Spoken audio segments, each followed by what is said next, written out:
Hello everyone, exam preparation की एक नई वीडियो में आप सभी का स्वागत है। इस वीडियो में हम वैदिक संस्कृति के टॉप 56 क्वेश्चंस को डिस्कस करने वाले हैं। इससे पहले वाली वीडियो में हम टॉप 25 क्वेश्चंस को डिस्कस कर चुके हैं। अगर आपने वो वीडियो नहीं देखी तो आई बटन पर लिंक मिल जाएगा, आप वहां से वो वीडियो जरूर देखिए। इस वीडियो में हम 26 नंबर क्वेश्चन से 56 नंबर क्वेश्चन तक डिस्कस करने वाले हैं। ये क्वेश्चन रिसेंटली एग्जाम में पूछे गए थे और इनके आने वाले एग्जाम में पूछे जाने की संभावना काफी ज्यादा है। तो वीडियो काफी इंपॉर्टेंट है, इसलिए आप लोग लास्ट तक जरूर देखें। चलिए शुरू करते हैं। पहला प्रश्न है, सभा और समिति प्रजापति की दो पुत्रियां थीं का उल्लेख किस वेद में मिलता है? ये क्वेश्चन यूपी पीसीएस सन 2015 का है। इसका सही जवाब है ऑप्शन बी, अथर्ववेद में इसका उल्लेख मिलता है। नेक्स्ट क्वेश्चन है 27, उत्तर वैदिक काल में किस देवता को सर्वोच्च स्थान प्राप्त था? ये एसएससी संयुक्त हायर सेकेंडरी 10+2 स्तरीय परीक्षा 2011 का प्रश्न है। तो इसका सही जवाब है answer C, option C, Prajapati देवता को। नेक्स्ट क्वेश्चन है 28, किस वेद में प्राचीन वैदिक युग की संस्कृति के बारे में सूचना दी गई है? एसएससी सीजीएल सन 2016 का ये प्रश्न है। इसका सही ऑप्शन है ऑप्शन डी, ऋग्वेद में इसकी सूचना दी गई है। 29 क्वेश्चन है, निम्नलिखित में से उत्तर वैदिक काल में लिखे गए ग्रंथों का सही क्रम कौन सा है?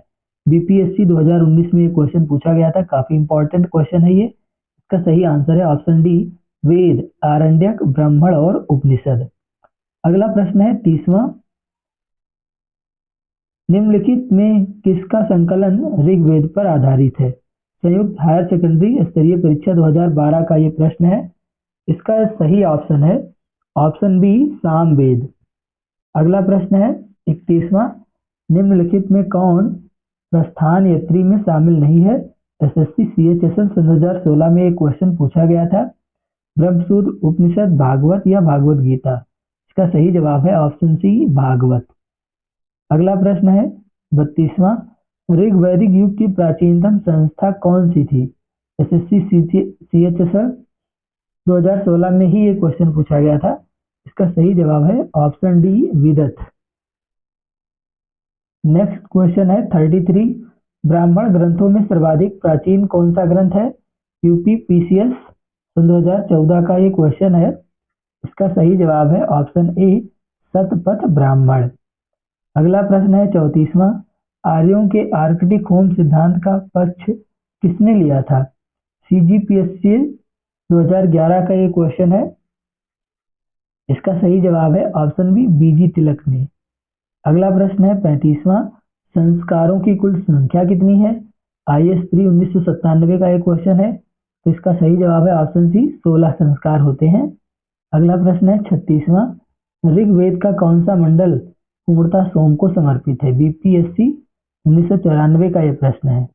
इसका सही जवाब है ऑप्शन डी, 9वां मंडल जो है सोम को समर्पित है। 37वां क्वेश्चन है, प्रसिद्ध 10 राजाओं का युद्ध दासराज युद्ध किस तट पर लड़ा गया था? बीपीएससी 2000 में क्वेश्चन पूछा गया था। इसका सही जवाब है ऑप्शन ए, परिशुणी तट पर यह लड़ा गया था। अगला प्रश्न है 38वां, गोत्र व्यवस्था प्रचलन में कब आई थी? एसएससी 2014 का यह प्रश्न है। इसका सही जवाब है ऑप्शन बी, उत्तर वैदिक काल में गोत्र व्यवस्था प्रचलन में आई थी। अगला प्रश्न है 39वां, भारत के राजचिन्ह में प्रयुक्त होने वाले शब्द सत्यमेव जयते किस उपनिषद से लिया गया है? उत्तराखंड पीसीएस प्री 2016 का यह प्रश्न है।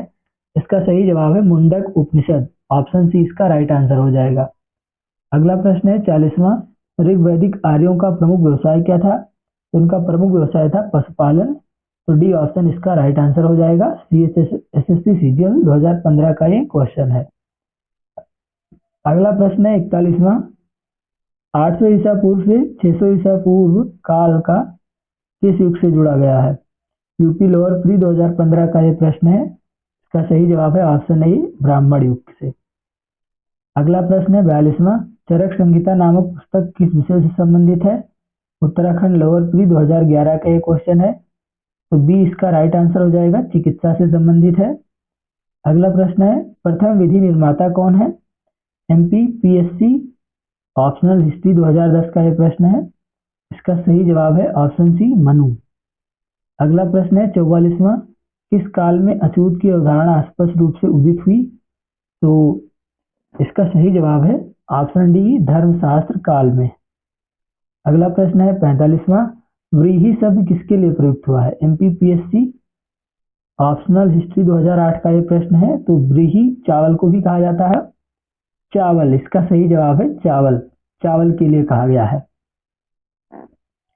अगला प्रश्न है 46वां, गायत्री मंत्र देवी सवित्री को संबोधित किस पुस्तक में मिलता है? इसका सही जवाब है ऋग्वेद में। काफी इंपॉर्टेंट क्वेश्चन है, बहुत बार एग्जाम में पूछा जा चुका है। अगला प्रश्न है 47वां, सबसे प्राचीन वेद कौन सा है? ये काफी आसान क्वेश्चन है। सबसे प्राचीन वेद है ऑप्शन सी ऋग्वेद। अगला प्रश्न है 48वां, निम्नलिखित में से कौन भारतीय दर्शन की आरंभिक विचारधारा है?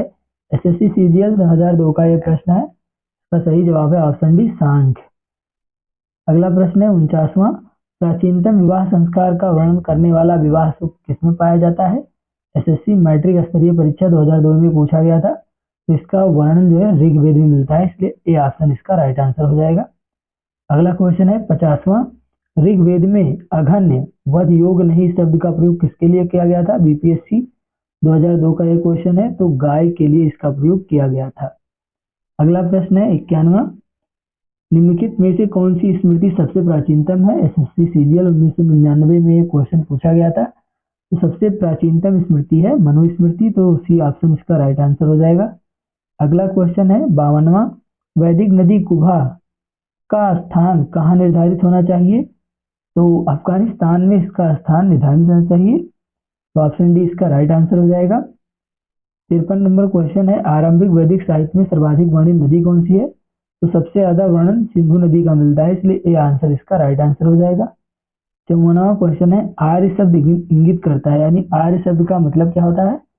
तो आर्य शब्द का मतलब होता है श्रेष्ठ वंश, इसलिए बी आंसर इसका राइट आंसर हो जाएगा। अगला क्वेश्चन है, वैदिक समाज की आधारभूत इकाई क्या थी? आईएस3 ऑप्शनल हिस्ट्री 1990 का एक क्वेश्चन है। तो इसका जो आधारभूत इकाई थी वो थी कुल या फिर कुटुंब। अगला और अंतिम क्वेश्चन है, मनुस्मृति मुख्यतः संबंधित है, तो इसका जो सही आंसर है वो ऑप्शन डी समाज व्यवस्था से संबंधित है। तो इस वीडियो में हमने वैदिक संस्कृति के टॉप 56 क्वेश्चन को डिस्कस किया। इसी तरीके के कंटेंट को नोटिफिकेशन पाने के लिए हमारा चैनल जरूर सब्सक्राइब करिए। Thank you for watching this video.